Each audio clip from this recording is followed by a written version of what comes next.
Okay, hey guys, today I'm going to be filming the Q&A I was talking about before in my last video. And unfortunately, I've had some technical difficulties before already starting this. My camera basically died on me the first time I tried to film this. Then I got a phone call and it messed up the last take that I made. But I'm just going to deal with the circumstances and try to jump right into this Q&A. And I'm going to start with the questions I got on my updates on life video. So if I'm looking over here, I'm looking over at my laptop. So let's see. So the first one that I have on here is, I think this might be out of order, but I'm just going to try to answer most of them. It's, do you have any tips for remaining lucid within a dream? Because I sometimes forget I'm dreaming after I figure it out and the dream becomes non-lucid and carries on as usual, and it gets really frustrating. So yes, I understand this, the frustration of when you're in a lucid dream and it just ends really quickly and you weren't able to really do anything fun and it sucks. So the tips that I have for remaining lucid within a dream is to, first of all, you do not want to get too excited. As long as you get excited right when your lucid dream starts, like 9 times out of 10, you're just gonna wake up and it's not gonna be fun. So try to, once you've realized that you're lucid, try to take a couple breaths, calm down, and then make sure that, especially at first, if the lucid dream seems kind of fuzzy, it's always the very beginning where you're more likely to lose that lucidity or lose the dream. So to stabilize it, I usually like to rub my hands together. Some people also spin in a circle. That never has helped me. That one's never worked for me, but you can always try that one out as well. And then just like touching objects around you, like touching the ground, touching the wall. Basically, using your senses is going to help you stay grounded in your dream. So that's my answer for that one. And this one was by, I'm sorry, I can't pronounce this username, but it's Sir Gwiggle. I'm sorry if I butchered that, but there's the answer to that question. And let's see. This one comes from Adele Dell. I think this is a 2-part question, but I'm just gonna answer this part of the question right now. It's, how old are you and are you studying anything? So I will be 20 in 5 days. My birthday is October 28th. So hello to all the other Scorpios out there. I know I don't look 20. I look like I'm probably like 15, which sucks. My whole life, everybody's always thought I looked really, really young, but I'm actually about to be 20.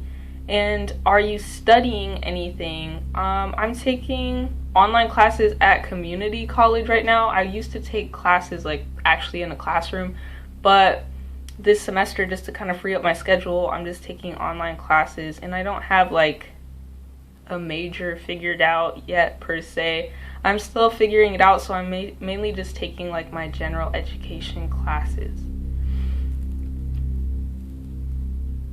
And then this one comes from Empty Please. They're asking, what state am I from? So I live in California and San Diego specifically. So hello to all the other Californians out there. No, that one's not a question. Okay, this one I get asked about a lot. This person, IDK LOLOL. It's, I stopped trying to lucid dream after 3 months because I was scared that I would accidentally go into sleep paralysis. Have you ever experienced sleep paralysis and were you scared? I could make a whole video about this, but I'm just gonna kind of briefly answer it because I do plan on making a video on sleep paralysis eventually. But yes, I have experienced sleep paralysis when I was 12. That was the first time I ever had sleep paralysis, and I had no clue what it was. And I just remember it was one night that I was like, I used to share a room with my sister when we were little, and she was spending the night at someone else's house, and I was sleeping in that room alone. And that house was creepy. Like, we had seen like ghosts in that house. Like, I'm pretty sure there was like a lot of paranormal activity happening in that apartment anyway, but that's kind of off topic. But I went to sleep, and then I had sleep paralysis. Like, I was stuck. This shadow came into my room, held me down, like a lot of the descriptions people talk about.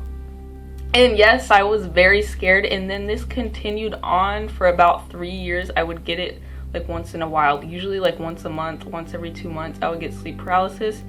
And then eventually, like, I just got used to it, and it didn't really end up scaring me that much anymore. Like, I don't know, I think I was just so used to it happening. I was like, oh, it's this stupid sleep paralysis again. But what more scared me in the beginning was that I didn't know what sleep paralysis was. So when I was really young, I just thought some demon was out there trying to get me. I didn't realize that this was something that actually happens to a lot of people.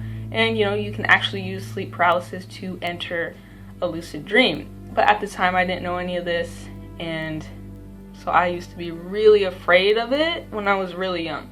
But like I said, as I got older, I kind of wasn't that scared of it anymore. And then now, I've like rarely ever had it. I think the last time I experienced it was maybe like 1.5 years ago. And they haven't all been bad experiences either. Some of them, like, nothing has happened, or one of them was a kind of a funny experience. But like I said, I'll make a whole video on sleep paralysis eventually. But yes, I've experienced it, and yes, it was scary, but at the end of the day, it's not something that's going to kill you. It's something that happens to us all every night, so there really isn't a whole lot to worry about with it. But I do understand the fear of it, because it can be scary. I'm not gonna lie. This one comes from Blanca. It's, have you ever talked about lucid dreaming with your friends? If so, what do they think? What's their reaction? So yeah, most of my friends know that I lucid dream. They don't really think it's that weird. I think they already think of me as kind of a strange person. So the fact that I lucid dream is just like a kind of random thing. But yeah, some people think it's cool. Sometimes I bring it up with random people that I meet, and yeah, they think it's pretty cool, especially if you start like relating it to like Inception and stuff like that. Most people will find it interesting. I wouldn't say that I've had a bad reaction from it. And next, let's see.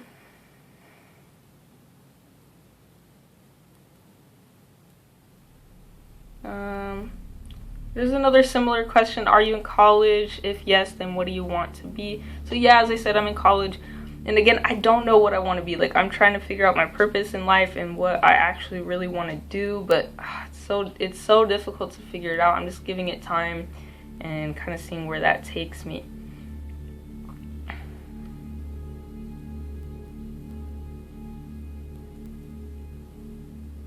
Okay, this is another one. Can you explain the difference between lucid dreaming, astral projection, and OBE, and out-of-body experience? So I don't have that much experience with astral projection or out-of-body experiences. I have had one out-of-body experience, and it was kind of by accident. But other than that, I haven't really dabbled in that much.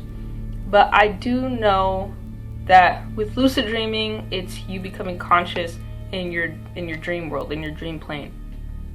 And astral projection is like your consciousness leaving your body, in a sense. It's your consciousness leaving and you going into the astral plane or the astral realms. That's kind of the basis of what I know. I honestly don't know too much in depth to really answer that question, but that definitely is an interesting topic and something I should really look more into, because I really want to get into astral projection, but it just hasn't been something that I've really tried out yet. There's another question here too by Sherry. This one's pretty similar, kind of the same idea, and she's talking about how she comes from that some come from the camp that an out-of-body experience is a lucid dream. I, however, tend to think you can enter an out-of-body experience from a lucid dream, but that the two are different. Yeah, that's kind of how I think of it too, that they're both kind of a different thing, but they have their sort of similarities in that they kind of overlap in a sense. And on to the next question. And this one is by Christopher, and he's asking, are you a natural lucid dreamer, or did you learn how to lucid dream? I think this would be very hard, but I heard about people who did this. So I would say I'm kind of in between both. Like, I'm kind of a natural lucid dreamer, and then I kind of like taught myself in a way, because excuse me, I'm getting over a cold, so I still got all this stuff coming up. But anyways, so when I was a kid, I would lucid dream, but I didn't know that it was a lucid dream. I would basically go to sleep, have a dream, and know that I was dreaming, but I was never really able to control it. I just thought it was normal to always know that you were dreaming. And it wasn't until later, maybe around 14, 15 years old, that I actually found out what lucid dreaming really was. And then I started to actually try to practice it.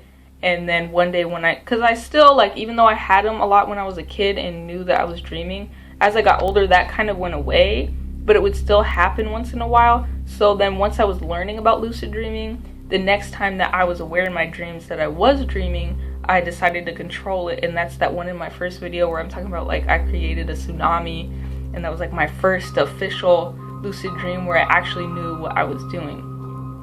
Let's see. Yeah, and then so as I got older, I learned how to lucid dream by kind of watching videos like this, like Giz Edwards. I used to watch his videos a lot, like when I was younger, when he was first starting out. Like, I watched a lot of his videos, and they really helped me learn more about lucid dreaming. And yeah, so I would say I'm kind of in between. I'm a natural lucid dreamer, but yet I've taught myself along the way as well. Let's see, we've got 12 minutes on this video. Let me see if there's any more questions on this one that I can answer.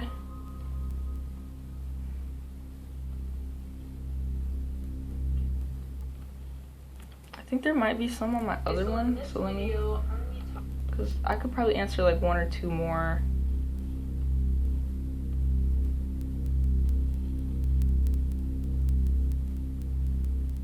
Okay, so someone here is talking about if you could do a video about a new method called ADA, all day awareness, with your opinion about it and maybe experiences.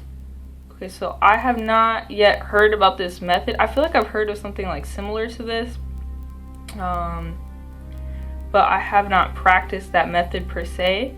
But yeah, I would look into that. That looks like an interesting method to try out. That came from Nisa, so yeah, I'm definitely gonna look into that. And yeah, I think that wraps it up for this Q&A video. So thank you guys all again, anybody who asked me questions. And yeah, just always leave questions, because I will probably make another Q&A video. I don't know, like I said, maybe about once a month, once every 2 months. So thanks again, guys. Thanks for bearing with this weird light and my camera phone, but you just got to deal with what you have. So I'll see you guys next week with another video, and have a great day, guys.